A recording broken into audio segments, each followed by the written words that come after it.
2008년 7월 27일 미국 보스턴 한 남성이 사회복지사를 밀쳐내고 딸을 차에 태운 뒤 그대로 도주합니다. 사람들은 그를 록펠러 가문의 일원이라고 했죠. 하지만 그 이름은 처음부터 존재하지 않았습니다. 1961년 독일 크리스티안 칼 게르하르츠라이터라는 소년이 태어납니다.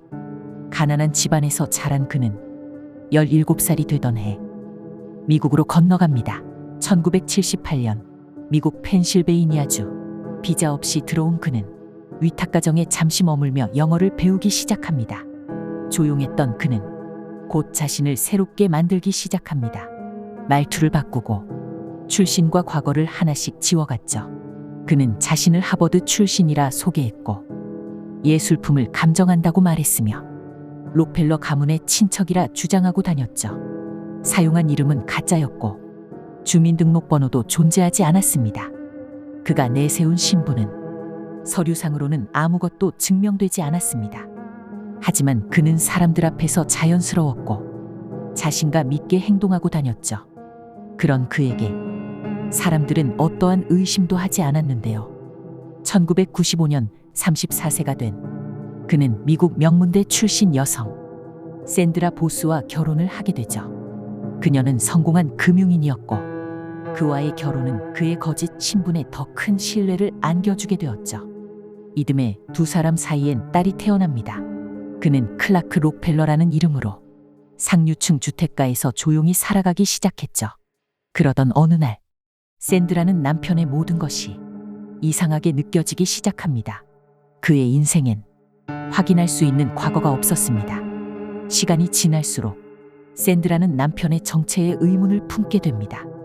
그는 과거 이야기를 피했고 가족이나 친구도 없었으며 일에 대해서도 명확히 설명하지 않았습니다. 결국 샌드라는 사설 탐정을 고용해 남편을 조사하게 됩니다.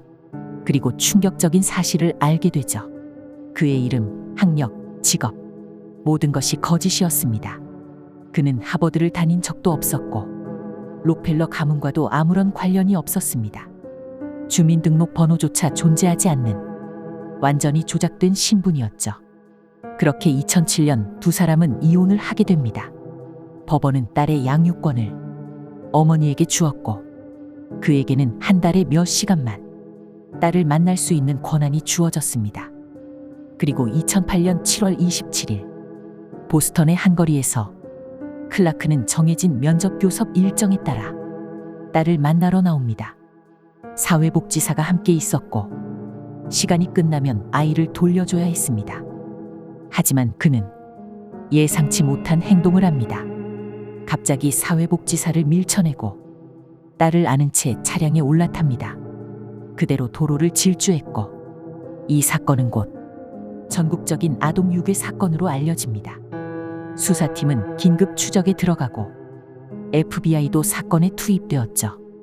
그는 차량을 바꾸고 다른 이름으로 숙소를 예약하며 자취를 감추게 되었는데요.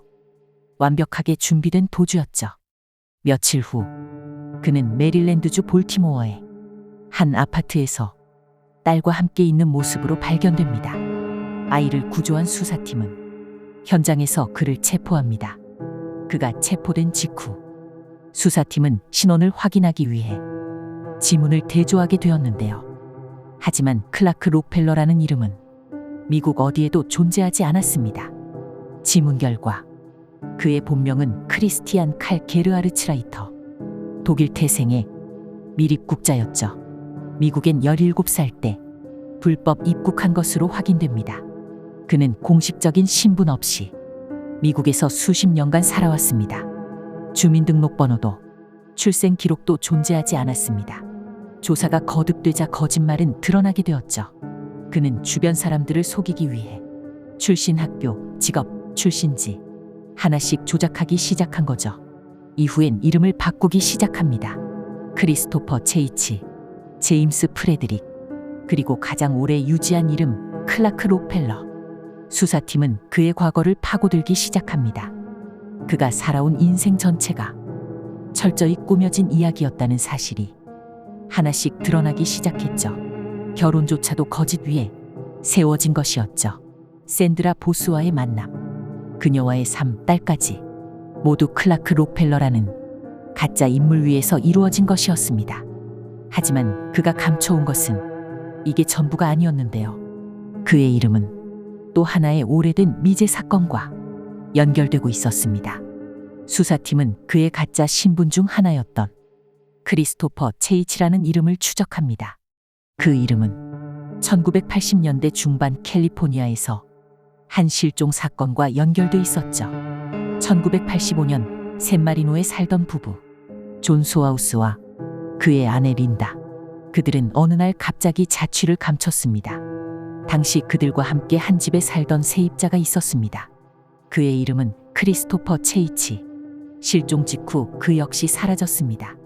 수년이 지난 뒤 그 집의 뒷마당에서 유골이 발견됩니다.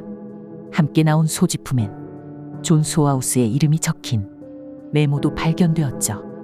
DNA 감식 결과 유골은 존 소아우스의 것으로 확인됩니다. 당시 수사는 살인 사건으로 전환됩니다. 하지만 문제는 크리스토퍼 체이치라는 인물 자체가 존재하지 않는 신분이었다는 점이었습니다. 신분을 추적할 단서도 실명도 거주 기록도 남아있지 않았습니다. 수사는 그 지점에서 멈춰 있었습니다. 그렇게 시간이 흐르고 클라크 록펠러라는 이름으로 살고 있던 그가 2008년 납치 사건으로 붙잡히며 두 사건이 하나로 연결되었죠. 지문 대조를 통해 크리스토퍼 체이치와 클라크 록펠러가 동일 인물이라는 사실이 확인됩니다. 그는 수십 년 전 실종된 사람과 함께 살았고 그가 사라진 직후 같이 사라졌던 유일한 인물이었습니다. 그렇게 클라크는 딸 납치 혐의로 먼저 기소됩니다. 2009년 보스턴 법원은 그에게 징역 4년형을 선고합니다. 하지만 수사팀은 이 사건이 끝이 아니라고 판단했습니다. 그의 과거, 존 소아우스 사건은 여전히 풀리지 않은 상태였죠. 시간은 흘러 2013년, 그는 출소를 앞두고 있었습니다. 그때 검찰은 새로운 혐의로 그를 다시 기소합니다.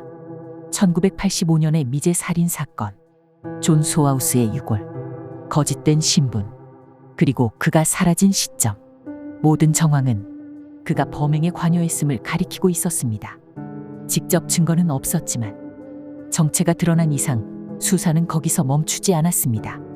2015년 끝내 미국 캘리포니아 법원은 그에게 2급 살인 혐의 유죄를 선고합니다.